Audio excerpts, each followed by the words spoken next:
யாரோ போர்ஜரியா அத கவர்னர் மாளிகைக்கு அனுப்பியிருக்காங்க. அந்த லெட்டருக்கு ஒரு சம்பந்தம். அவர் பேர்ல வந்த லெட்டர் ஒண்ணு பார்த்ததும் அவர் பயந்துட்டு அங்கிருந்து கார் எடுத்து கிளம்பி வந்துட்டார். வரப்ப எங்க கார்த்திகேயன் எங்க அட்வொகேட் விங் செக்ரட்டரிக்கு போன் பண்ணி இது மாதிரி ஒன்னு சர்க்குலேட் ஆகுது, நான் ஒரு மாதிரி ஃபேர் ஆயிட்டு அண்ணன் போன் போட்டாலும் எடுக்கலடா, நம்ம என்ன பண்ணிட்டு இருந்தா இவங்க உடனே இவரு கவர்னர்கிட்ட போயிடுவான்னு சொல்லிட்டு இவங்க வந்திருக்காங்க. கவர்னர்கிட்ட இந்த கம்ப்ளைண்ட் கொடுத்துருக்காங்க.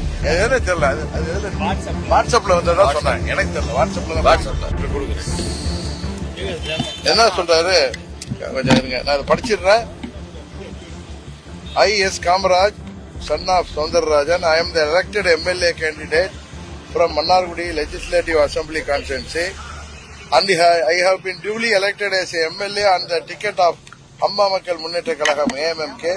It has been brought to my notice that a letter is being circulated in the WhatsApp alleging that I have given unconditional support to TVK, that is Tamilaga Vetti Kalagam, for formation of the government in the state of Tamil Nadu.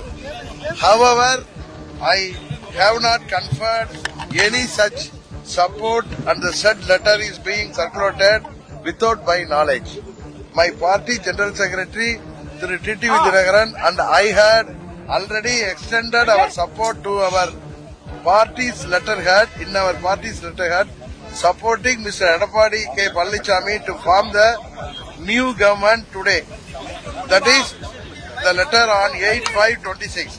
Therefore, Your Excellency may kindly note that my support was extended only through the letter submitted before His Excellency by Thru T.T. Vidyanathan, and I still stand by the same.